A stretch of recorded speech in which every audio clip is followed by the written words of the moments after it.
Bueno, ante todo, buenas noches. Mi nombre es Claudia del Carmen del Carpio Pacheco. Soy médico residente de la especialidad de Patología Clínica de segundo año del Hospital Nacional Arzobispo Loaiza. El tema a tratar el día de hoy para esta capacitación es acerca de las recomendaciones para una toma de hemocultivo. En cuanto a la agenda a presentar, vamos a tocar los siguientes puntos. El objetivo, la toma adecuada de muestra para hemocultivo, que a su vez engloba 6 pasos importantes como recomendaciones para asegurar que esta toma de muestra sea adecuada. Y así, para finalizar, vamos a hacer un resumen de los puntos clave a recordar para esta toma de muestra. Bueno, en cuanto al objetivo, básicamente es asegurar una adecuada toma de muestra para hemocultivo para obtener así un resultado óptimo que nos asegure el direccionamiento adecuado para el tratamiento del paciente. A su vez, también para disminuir la tasa de contaminación que nos pueda de repente orientar a un diagnóstico erróneo y a un tratamiento inadecuado. Esta capacitación va dirigida básicamente al personal de salud encargado de la toma de muestra, quienes pueden ser, en el caso del área de hospitalización, el interno de medicina, así como también el médico residente, médicos asistentes o el personal de enfermería. Entonces, empezando por el paso número 1, para una adecuada toma de muestra para hemocultivo, tenemos la identificación del paciente y la preparación del material. Tenemos que confirmar la información de solicitud de toma de muestra. En laboratorio, en lo que es el área de patología clínica, toda muestra que nos llega tiene que llegar con una solicitud firmada y sellada por el médico tratante, la cual tiene que contener los datos del paciente: nombre, apellidos completos, DNI, historia clínica y presunción diagnóstica. Para lo que es hemocultivo, es muy importante que la presunción diagnóstica esté descrita, porque eso ayuda a orientar al momento de la lectura de la muestra, para ver si se trata de una cepa contaminante o de una cepa propiamente causante de la bacteriemia, ¿no? Entonces, se tiene que confirmar la información de solicitud. Segundo, informar al paciente del procedimiento y verificar las condiciones previas en que el paciente se encuentra. Se le tiene que explicar al paciente del procedimiento a realizar, así como corroborar verbalmente los datos del paciente, corroborarlos con él, para así evitar falsas identificaciones o errores en este punto. Preguntar problemas asociados a la extracción o alergias. Hay pacientes que son alérgicos al látex y se tiene que tener en cuenta este detalle para tomar las medidas necesarias. No alimentos o líquidos u otros cerca a la boca del paciente, porque claramente podría aspirarse al momento de la toma de muestra, en el sentido de que puede ocasionarle dolor, puede gritar, moverse e interferir con el procedimiento adecuado. En cuanto a la preparación del material, se debe contar con lo que es una ligadura, alcohol al 70%, o en su defecto clorexidina al 2% en gluconato. Barreras de protección primarias, como son los guantes, el corrector EPP, el gorro, mascarilla, la solicitud de análisis, agujas, esparadrapo, guantes y un rotulador, frascos de hemocultivo y las jeringas.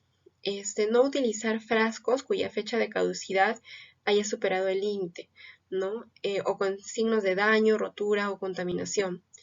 Se tiene que identificar la marca de llenado que tiene cada botella de hemocultivo, que usualmente está a este nivel. Hay una rayita ahí que indica hasta dónde se tiene que llenar el frasco.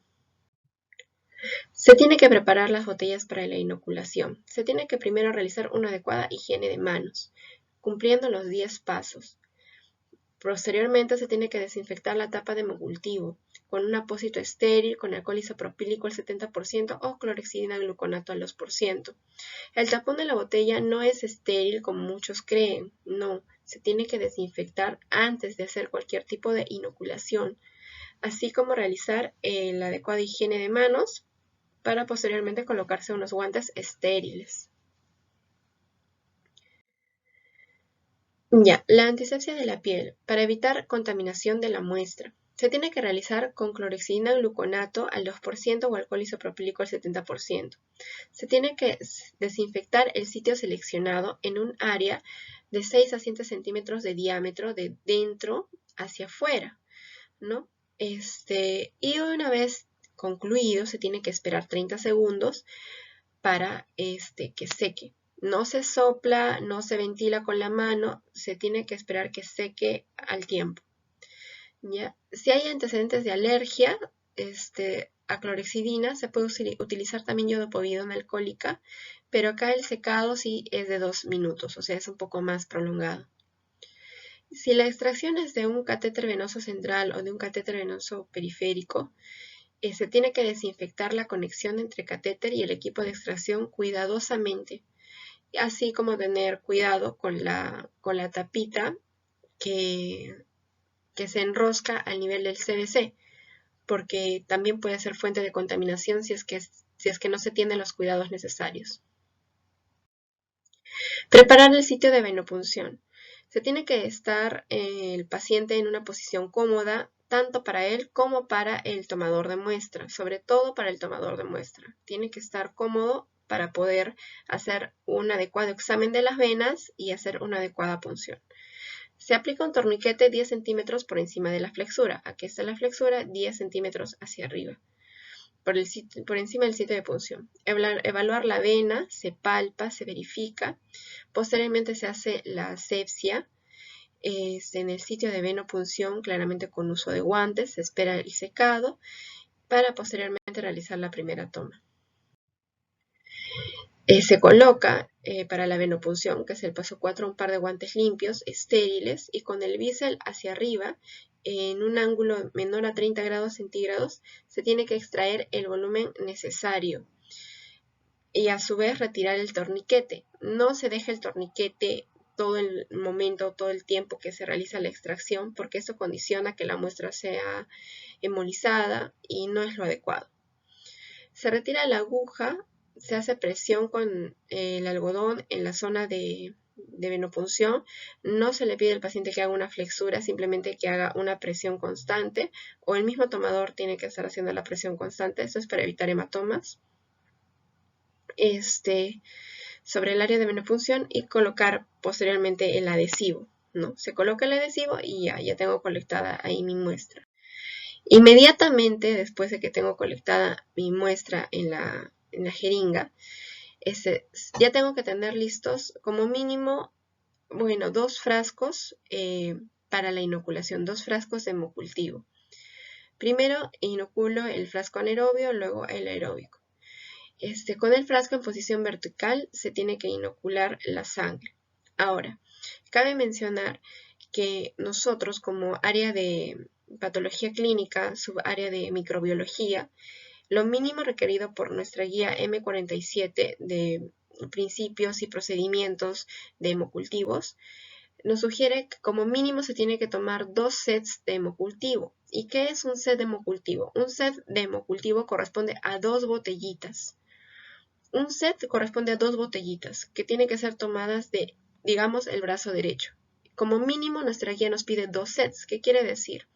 Quiere decir que un set lo tengo que tomar del brazo derecho, o sea, 2 botellitas van a ir del brazo derecho y otras 2 botellitas pueden ir del brazo izquierdo. La diferencia de toma de muestra entre set y set es aproximadamente entre 30 minutos o 1 hora. Y el momento ideal para la toma de muestra de hemocultivo es durante el periodo antes de que haga un pico febril, ¿no? Claramente eso el médico tratante lo puede determinar viendo las curvas de fiebre que reporta enfermería en la historia clínica. Ahí más o menos puede darse cuenta en qué momento suele hacer el pico el paciente para así poder asegurar el tiempo adecuado, ¿no?, de la toma de muestra. A su vez, tiene que tener en cuenta en los volúmenes. Por ejemplo, para adultos se tiene que extraer un volumen de 1 a 8 mililitros y para pacientes pediátricos de 1 a 3 mililitros. Posteriormente se tiene que descartar el material biocontaminado y asegurar el correcto llenado a nivel de la marca. Ahora, otra cosa a tener en cuenta es si el paciente está tomando alguna medicación.